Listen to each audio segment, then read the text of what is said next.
All right, kids, I'm going to read you a classic fairy tale called Cinderella. So, mamas, you can maybe go get something done for a little bit because this is kind of a long one. Cinderella. Once upon a time, there was a gentleman who took for his second wife the proudest and haughtiest woman that was ever seen. She had 2 daughters who were just like her in every way, bad disposition and all. The husband had a young daughter of his own, but she was sweet and good. She took after her mother, who had been the best in the world. The marriage ceremony was hardly over when the stepmother's temper flared up.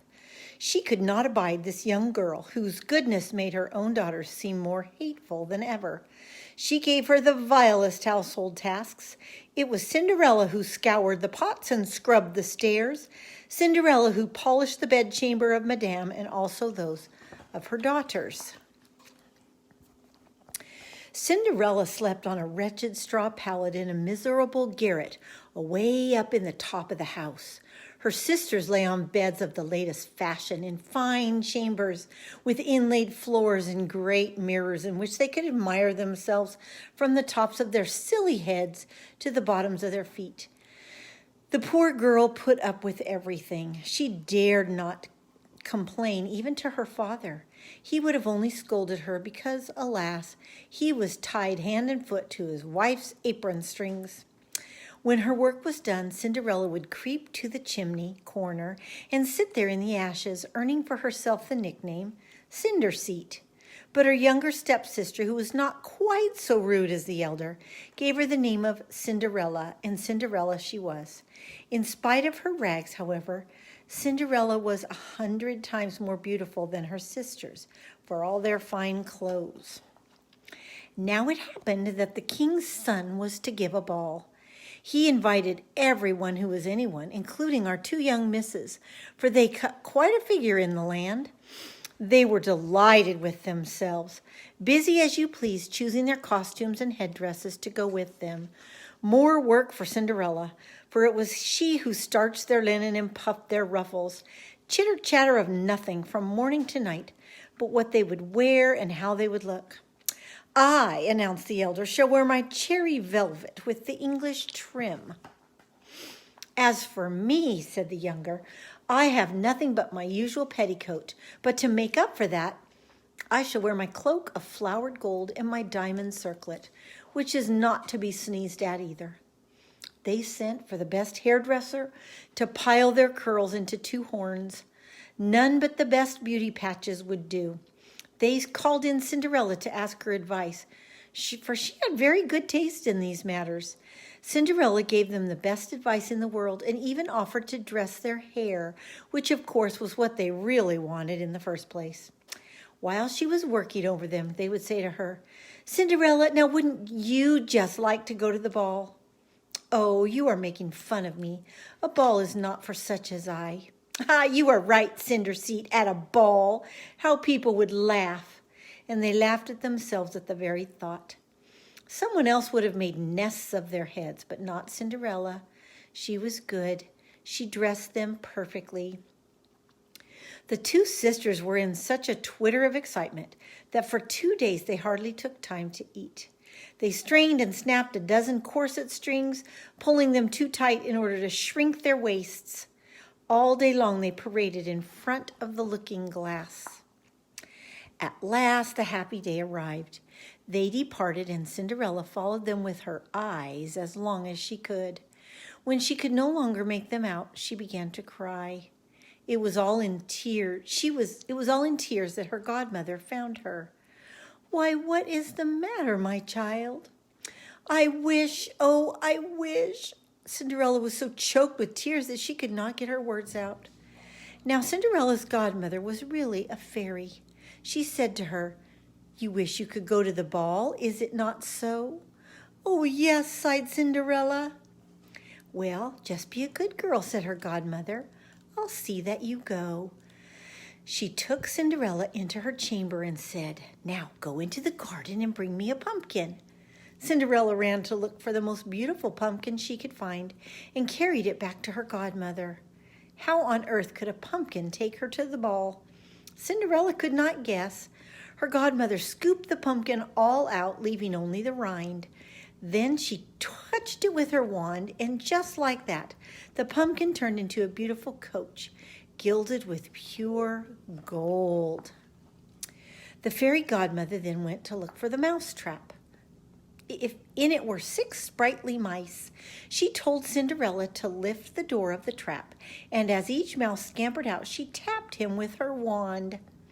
Each mouse was instantly turned into a handsome, spirited horse, and there, all in all, was a fine set of 6 horses of a beautiful dapple gray, mouse gray.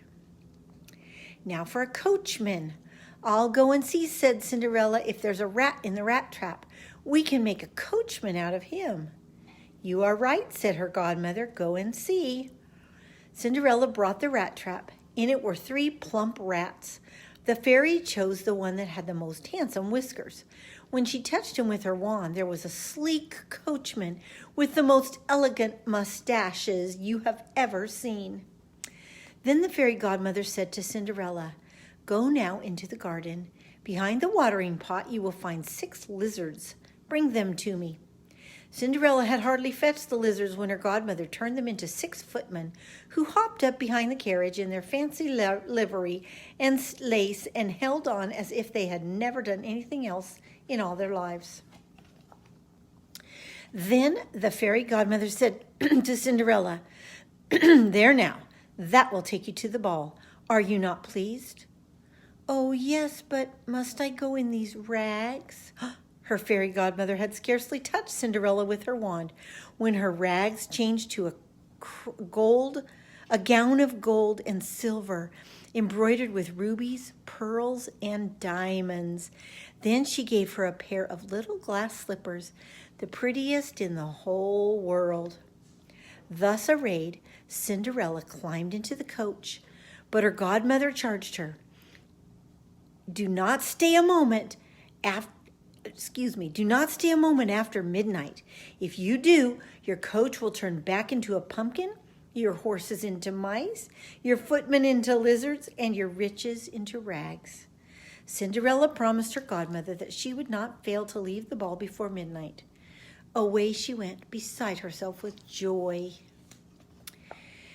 Now when the king's son learned that a grand princess, whom no one knew at all, had just arrived at the palace, he ran to receive her. He offered her his hand as she alighted from the coach and led her into the ballroom where all the company was assembled.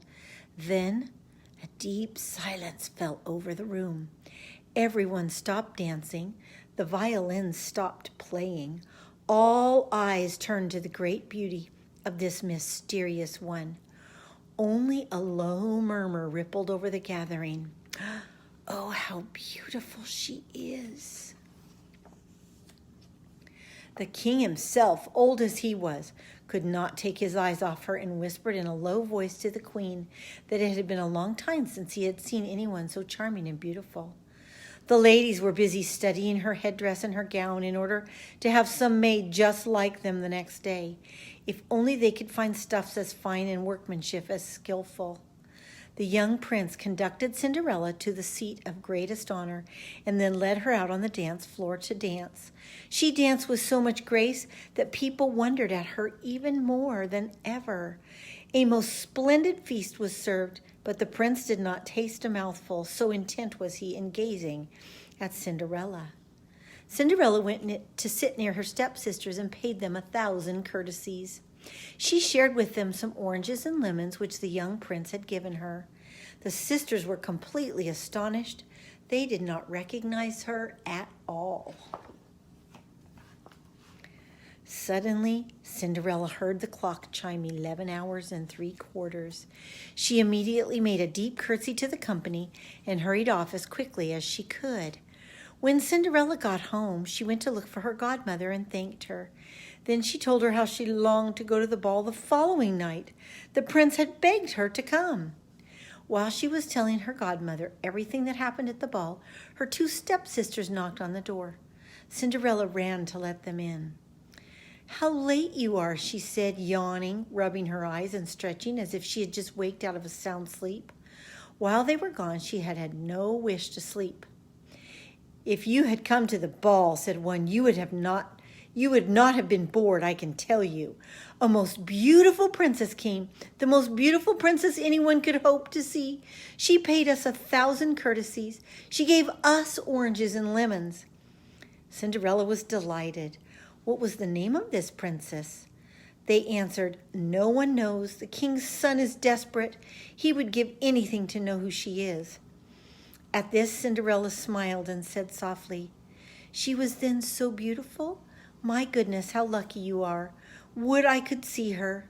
Ah, Mademoiselle Javotte, lend me your yellow outfit that you wear for every day." "Really," said Javotte, "I like that. Lend my clothes to a filthy cinder seat like you. I should be mad." Cinderella expected this snub. She was secretly relieved, for what would she have done if her sister had been willing to lend her dress? The next night, the two sisters were off again to the ball, and so was Cinderella, but this time even more splendidly dressed than before. The prince never left her side. All evening he paid her charming compliments.